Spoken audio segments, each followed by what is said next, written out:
Imagine walking into the biggest job interview of your life, feeling untouchable, confident, knowing that your last name alone can open any door.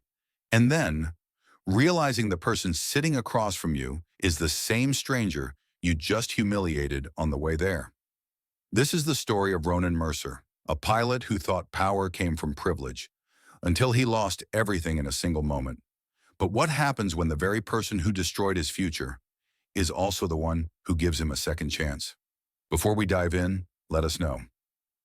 What time are you listening to this, and where are you? Drop a comment below. We'd love to hear from you. Ronan Mercer had never known what it felt like to struggle, at least not in the way most people did. While other aspiring pilots scraped together tuition, worked double shifts, and took out massive loans just to get their wings, he had walked through the doors of Mercer Aviation Academy with a name that carried weight. His uncle, Gregory Mercer, had made sure of that. Even now, as he lounged in a booth at Sunrise Diner, the familiar hum of conversation and clinking coffee cups around him, he knew his path was different. His classmates from flight school were still hustling, sending out applications to any airline that would have them. Ronan, on the other hand, had his future lined up neatly in front of him like a set table. "You're lucky, man," one of his friends Tyler said, stirring sugar into his coffee. "You don't have to play the waiting game like the rest of us." Ronan smirked, leaning back against the booth. "Luck has nothing to do with it," he replied, stretching his arms. "It's about connections, and knowing how to use them."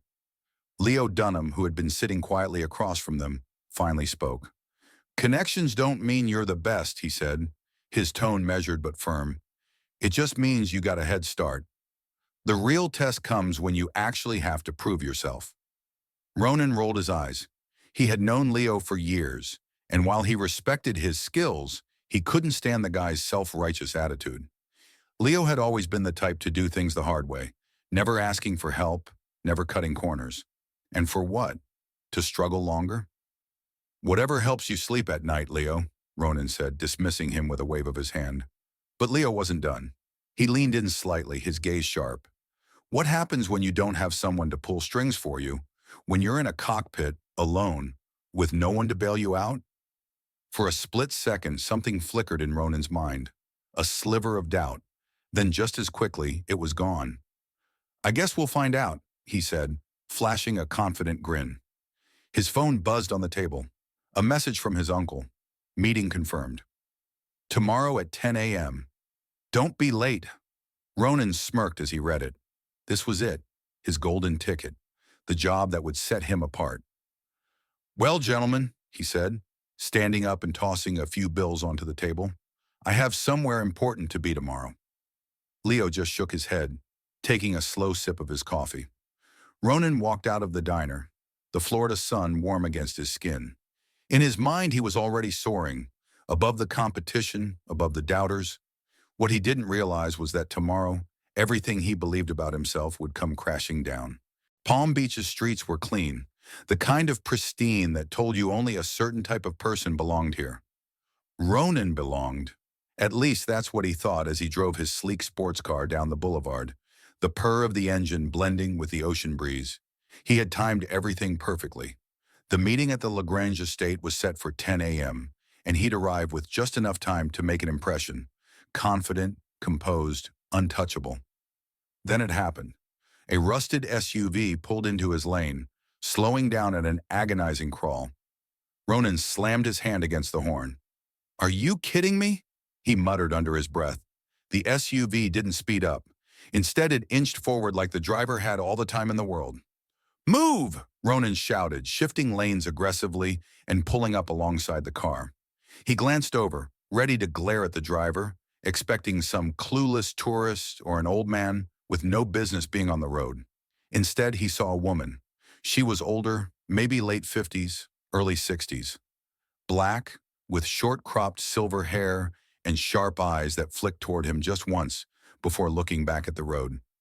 She wasn't frazzled, wasn't panicked, just calm. That irritated him more than anything. He rolled down his window. "You planning on driving that thing into retirement, or are you going to pick up the pace?" The woman didn't respond. Ronan scoffed. "Figures." The SUV finally pulled into a side street, and Ronan revved his engine as he sped past, shaking his head. Some people just didn't belong in this part of town. By the time he reached the LaGrange estate, the incident was already forgotten. He smoothed out his blazer, checked his reflection in the rearview mirror, and stepped out of his car like he owned the place. A butler greeted him at the entrance. "Mr. Mercer, please follow me." Ronan walked through the grand hall, the sheer luxury of the estate washing over him. Marble floors, towering windows overlooking the ocean, an air of quiet power that told you the person who lived here had built their empire with precision. He was led to a waiting room, where a single chair faced an ornate desk. He sat, adjusting his cuffs, rehearsing the confident pitch he'd give. The door opened, and the woman from the SUV walked in. Ronan's heart stopped. She didn't look at him right away. Instead, she set a small cup of tea on the desk, taking her time as she stirred it. Then finally, she met his eyes. "Mr. Mercer," she said, her voice smooth, unreadable. "We've met before, haven't we?" Ronan's throat went dry. This wasn't just any billionaire. This was Vivian LaGrange, and he had just made the worst mistake of his life. Ronan's mind went blank. His body sat rigid in the chair, but his thoughts were spinning out of control. Vivian LaGrange, the woman he had just insulted an hour ago. The same woman who now sat across from him, stirring her tea like she had all the time in the world. He scrambled for something to say, anything to smooth over what had just happened. But words failed him. He had walked in here expecting to impress, to shake hands, to leave with a job that would elevate him above everyone else. Instead, he was sinking. Vivian finally set her spoon down with a quiet clink. She rested her hands on the desk, folding them neatly, her expression unreadable. "I find it fascinating," she said, her voice smooth as silk, "how people reveal who they truly are when they believe no one important is watching." Ronan swallowed hard. His throat felt tight. This is a misunderstanding," he started, his usual confidence cracking. I didn't know it was you." Vivian raised an eyebrow. Would it have mattered? The room felt smaller, suffocating. "Of course," he said quickly, forcing a laugh. "I would never... I didn't... Look, I was just in a rush, and..." "Spare me," Vivian cut in, holding up a hand. Ronan clamped his mouth shut. A pause stretched between them. Then she leaned back in her chair, regarding him with something that looked almost like amusement. "Tell me, Mr. Mercer," she said, "why do you want this job?" Ronan exhaled, relieved at the shift in conversation. This was something he could handle. "Because I'm the best candidate for it," he said, straightening in his seat. "I have the skills, the training, and the discipline to be an exceptional pilot." Vivian hummed, tilting her head slightly. "Is that so?" "Yes." He clung to the familiarity of his rehearsed answers. "And with all due respect, Ms. LaGrange, I believe my track record speaks for itself." Vivian let out a soft chuckle, shaking her head. "You know what I've found over the years?" she mused. "The ones who talk the most about being exceptional are usually the ones who've never had to prove it under real pressure." Ronan stiffened. "I don't just hire skilled pilots," she continued. "I hire people I trust to represent me, my company, and the values I stand for. People who understand that respect isn't reserved for those who can give them something in return." Ronan didn't dare speak. He could feel the weight of her words pressing against his chest. "You, Mr. Mercer?" Vivian picked up her tea, taking a measured sip. "You showed me exactly who you are before you ever stepped into this room." The finality in her tone made Ronan's stomach drop. "Wait," he said, panic creeping in. Look, I made a bad first impression, but I can prove..." Vivian set her cup down, shaking her head. "There's nothing to prove." Ronan opened his mouth, but she was already standing. "This interview is over," she said. His breath caught. No, this wasn't happening. "Ms. LaGrange, please, just..." "Wallace will show you out." As if on cue, the butler from earlier appeared in the doorway. Ronan felt his entire future slipping through his fingers. He stood, his movements stiff, his heart hammering in his chest. Vivian had already turned away from him, flipping open a file on her desk like he no longer existed. He clenched his jaw. His mind screamed at him to fight back, to say something. But he knew, deep down, There was nothing he could say that would change her mind. For the first time in his life, Ronan Mercer was being dismissed, and there wasn't a damn thing he could do about it. The drive back from LaGrange Estate was a blur. Ronan barely registered the palm trees lining the road, the ocean shimmering in the distance, or the sound of his own breathing. All he could hear was Vivian's voice. This interview was over. His hands tightened on the steering wheel. He'd never been rejected before.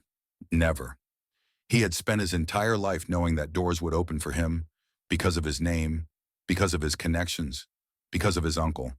But today, a door had slammed in his face. His phone buzzed on the passenger seat. He glanced over. Gregory Mercer. Call me. Now Ronan swallowed hard. This wasn't going to be good. When he arrived at his apartment, he barely had time to throw his keys onto the counter before his phone rang. He stared at the screen for a moment before answering. Hey, Uncle Greg. What the hell did you do? Ronan winced, pulling the phone away from his ear. Gregory's voice was sharp, clipped, the kind of tone he used when something was seriously wrong.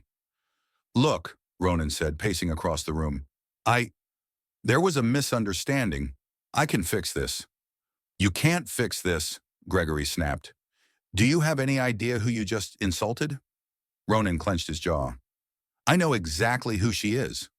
Then you should know that Vivian LaGrange doesn't just reject people. She makes sure they never work in this industry again. A chill ran down Ronan's spine. I can talk to her, he said, but even as the words left his mouth, they felt empty. Gregory let out a bitter laugh. Son, you don't talk to Vivian LaGrange. You get one chance with her, and you blew it. Silence. Ronan's pulse pounded in his ears.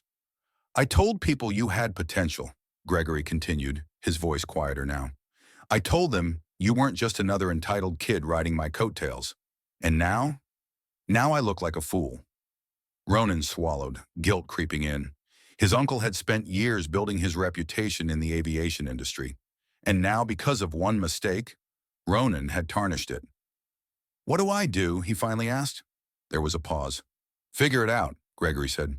And don't call me until you do. The line went dead. Ronan slowly lowered the phone, his chest tightening. For the first time in his life, there was no safety net, no backup plan. He had spent years thinking he was untouchable. But now he was learning a hard truth. No one was untouchable, not even him. Ronan sat in silence, staring at his phone screen. The call had ended minutes ago, but Gregory's words still echoed in his head. Figure it out, and don't call me until you do. His uncle had always been the fallback plan, the one who could smooth things over when Ronan messed up. But not this time. This time, he was on his own. He stood abruptly, his chair scraping against the floor. His apartment, normally a place of comfort, suddenly felt suffocating. The sleek furniture, the framed certificates on the wall, reminders of a life built on assumptions. He had assumed he would always win, assumed that his name, his connections, his uncle's influence would keep him afloat. He had assumed wrong. His fingers hovered over his phone. He could call Vivian, try to explain. Maybe if he apologized, really apologized, she'd reconsider. But as soon as the thought formed, he knew how ridiculous it was. Vivian LaGrange wasn't the type to be swayed by words. She had already judged him, and in her world, first impressions weren't just important, they were permanent. Ronan cursed under his breath and grabbed his keys. He needed air. The ocean breeze hit his face as he walked down the Palm Beach boardwalk. It should have been calming, but it wasn't. His mind kept circling back to the same thought. What now? His job prospects were gone. Any high-profile aviation firm that had been interested in him would hear about this soon, if they hadn't already. The industry was smaller than people thought, and reputations traveled faster than the wind.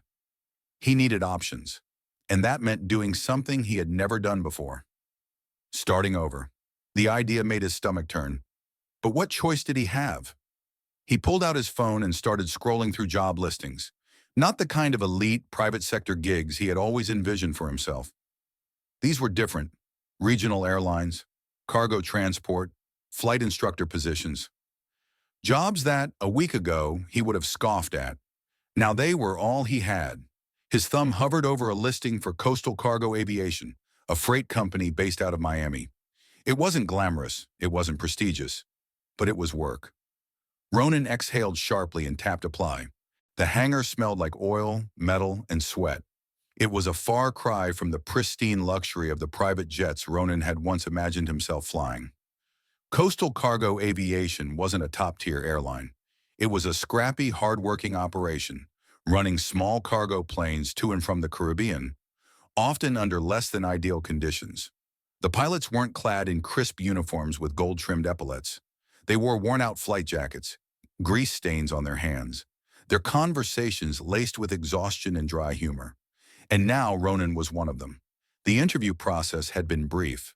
The manager, a grizzled ex-pilot named Tom Grady, had barely looked up from his paperwork when Ronan walked in. "You ever flown cargo before?" Tom had asked. "No," Ronan admitted. Tom grunted. "Ever flown in bad weather? Late-night runs? Landed on a strip that barely qualifies as a runway?" "I've trained in challenging conditions." "That's a no," Tom muttered, jotting something down. "All right, you're hired." Ronan blinked. "Just like that?" Tom finally looked up, raising an eyebrow. "Son, I need pilots. You've got a license, you're still breathing, and you don't look like a complete idiot. That's good enough for me." Ronan had never felt more like a nobody in his life. His first week was a rude awakening. He wasn't just expected to fly. He was expected to load cargo, check fuel levels, handle last-minute manifest changes, and, on one particularly bad night, help fix a radio malfunction using duct tape and sheer desperation. There were no luxury lounges, no assistants to handle the tedious details. If a job needed to be done, the pilots did it themselves.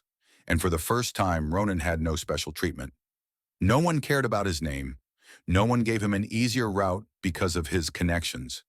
His first flight was a short haul from Miami to the Bahamas. The plane was older than he was, and the cockpit had none of the high-tech displays he was used to. Tom rode with him for the first trip, watching him like a hawk. "Just so we're clear," Tom said as they taxied down the runway, "I don't care who your uncle is. You screw up, you're out. Got it?" Ronan gritted his teeth. "Got it."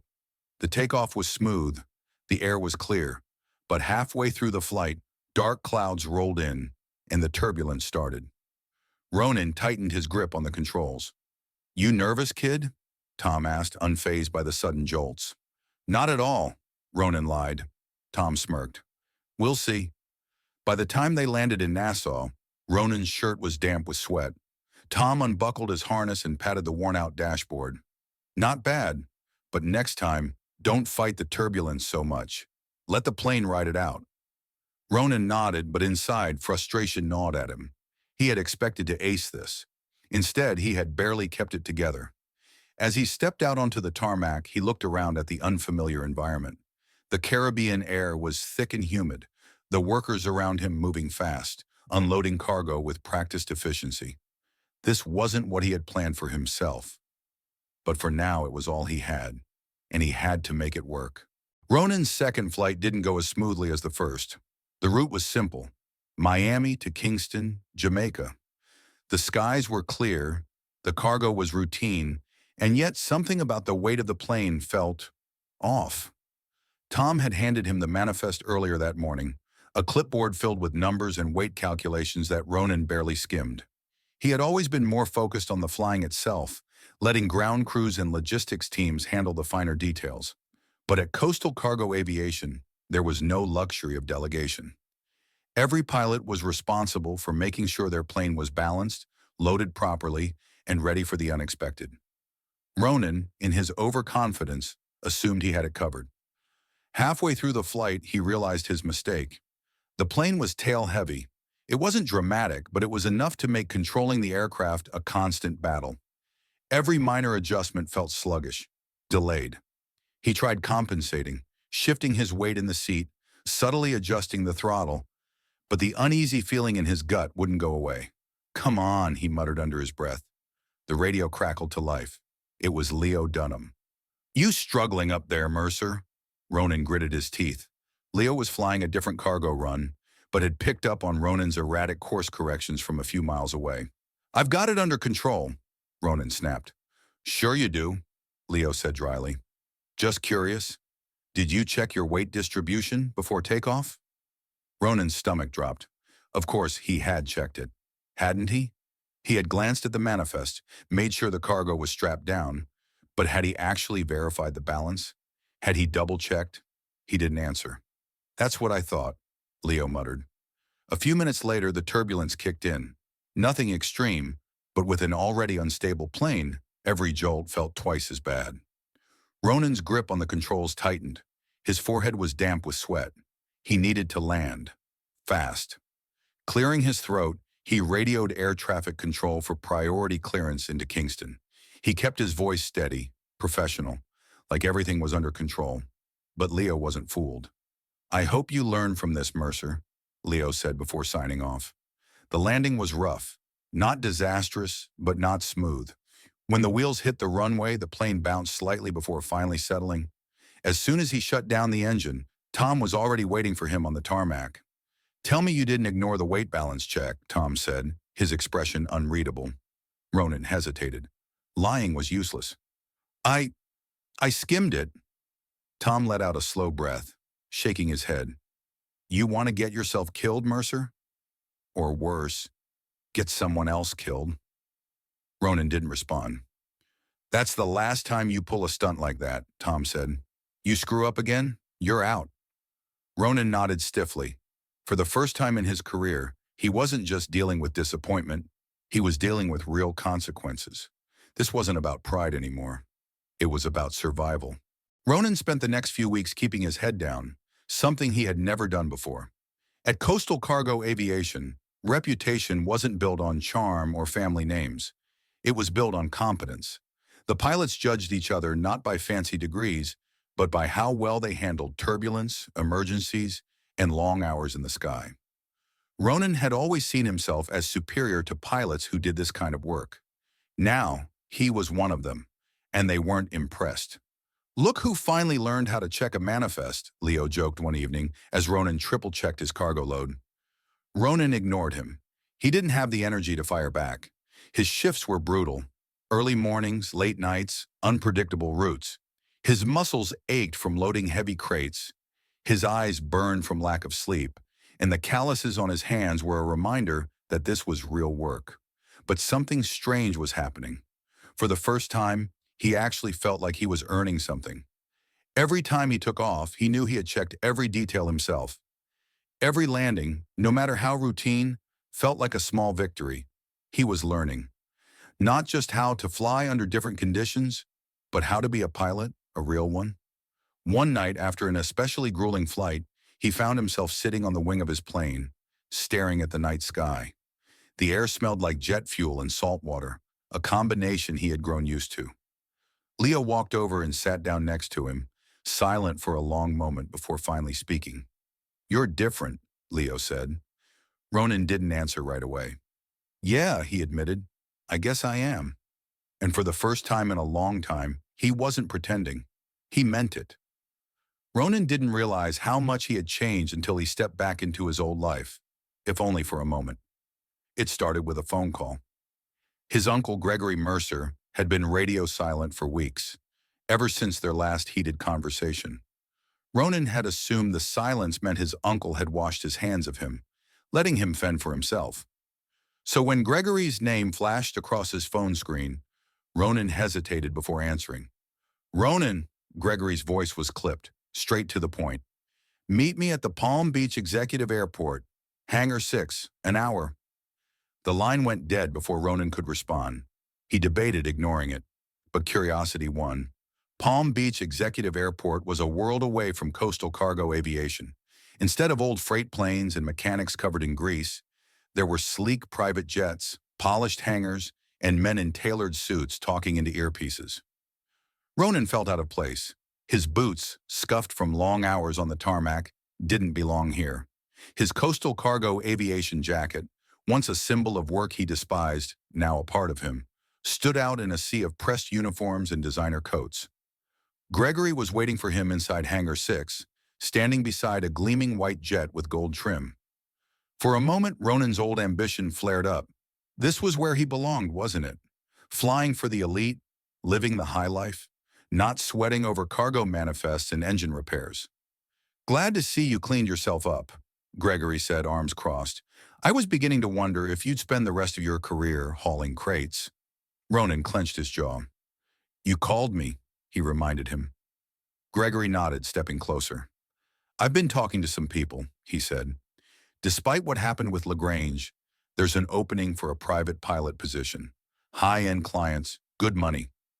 Ronan tensed. This was it. The chance to undo everything. The chance to leave coastal cargo aviation behind and step back into the world he had once thought was his destiny. Before you say no, Gregory continued, you should know. I had to do a lot of talking to get you this shot.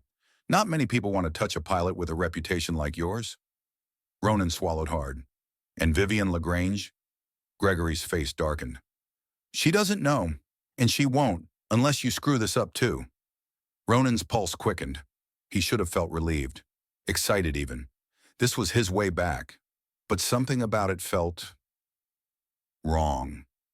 You'd be flying executives, high-profile figures, Gregory pressed. This is the kind of job you wanted, Ronan. Not whatever it is you're doing now.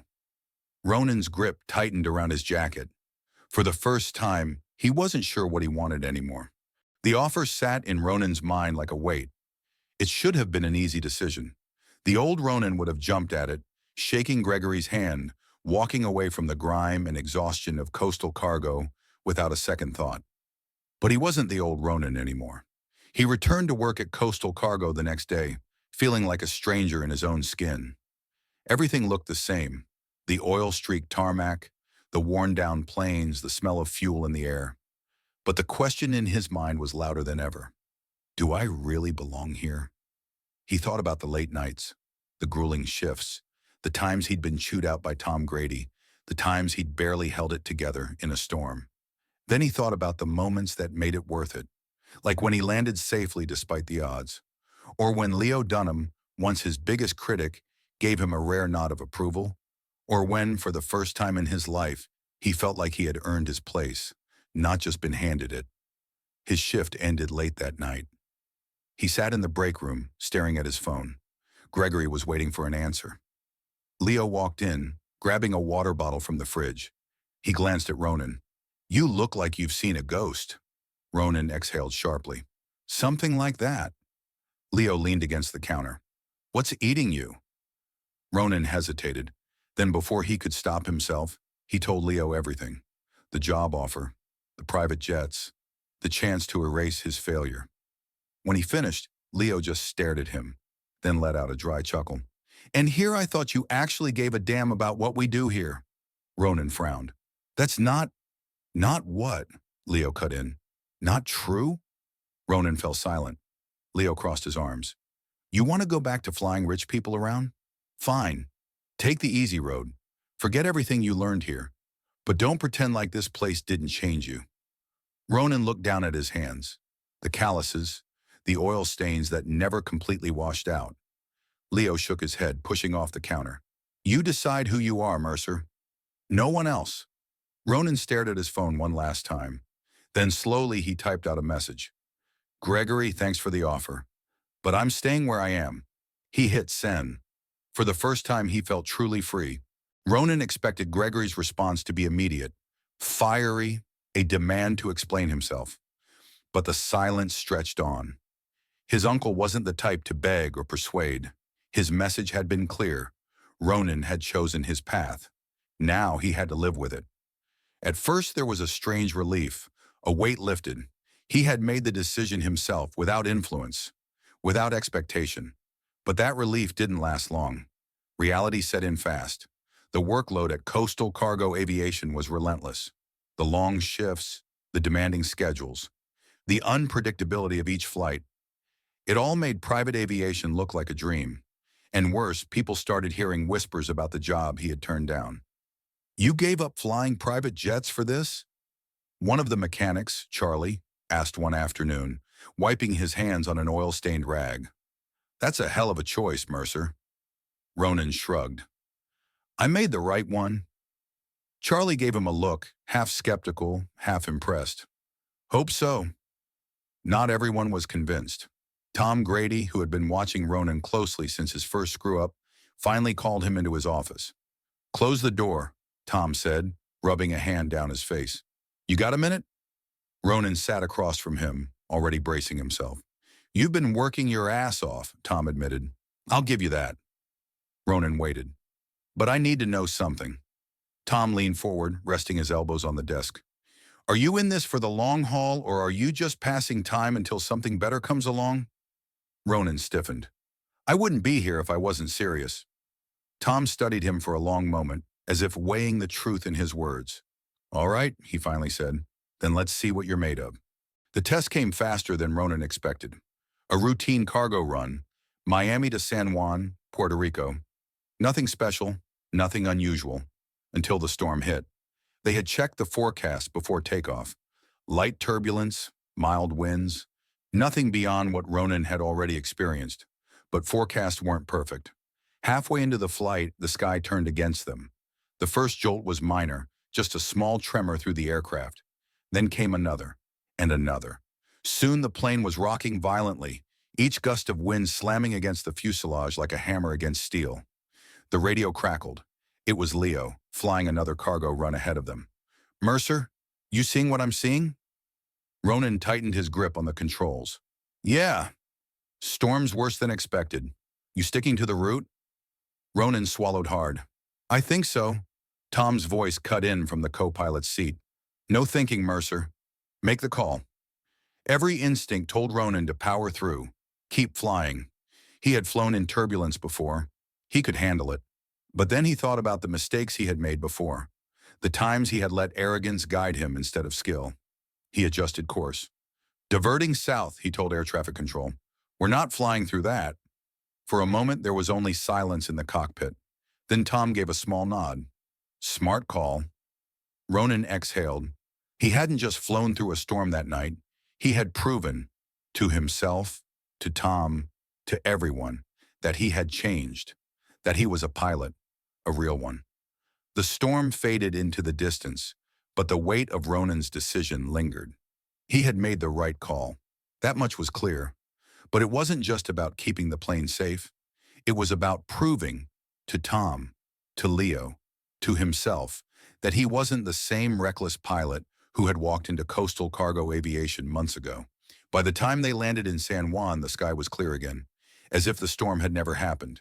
But the moment Ronan unbuckled his harness, Tom turned to him, arms crossed. "You know, Mercer," Tom said, his tone unreadable, "the old you would have flown straight through that mess just to prove you could." Ronan met his gaze. "Yeah," he admitted, "I would have."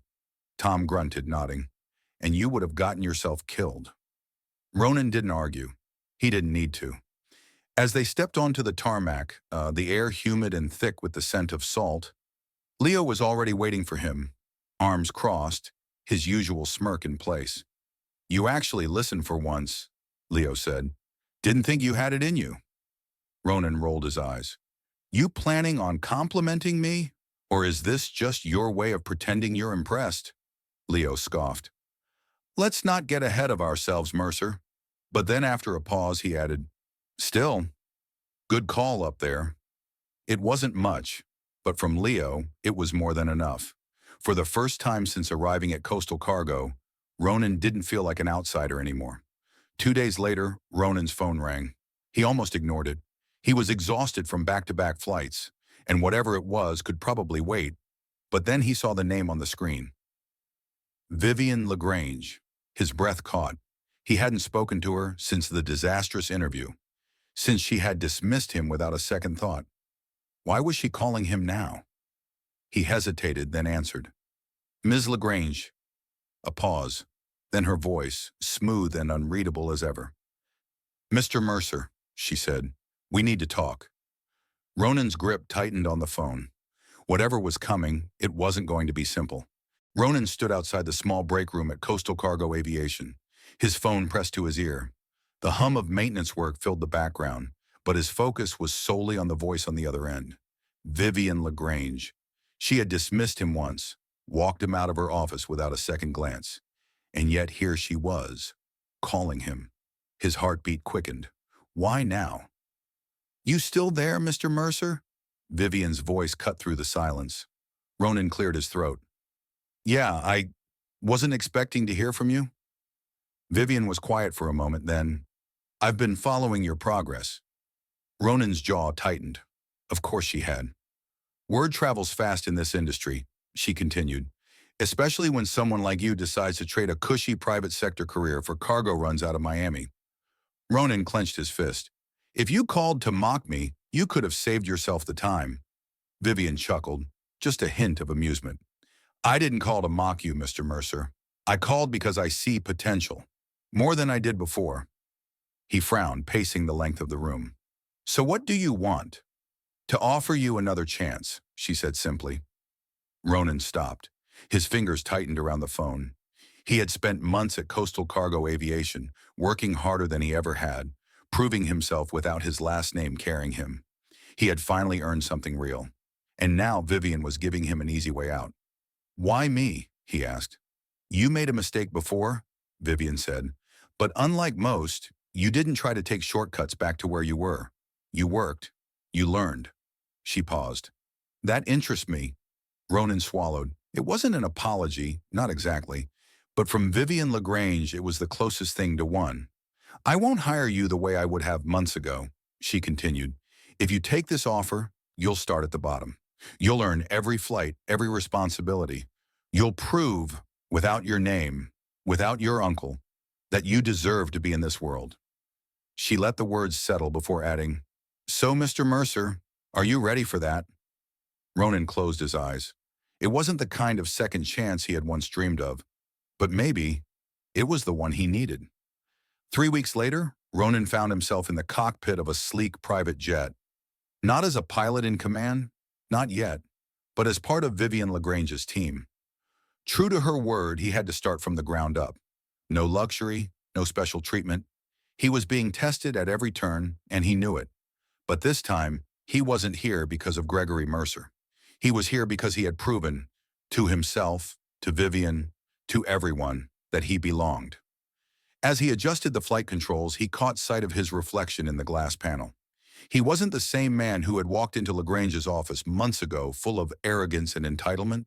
He had been stripped down, rebuilt, and now finally, he was flying on his own terms. At the end of the day, Ronan Mercer's journey wasn't just about flying.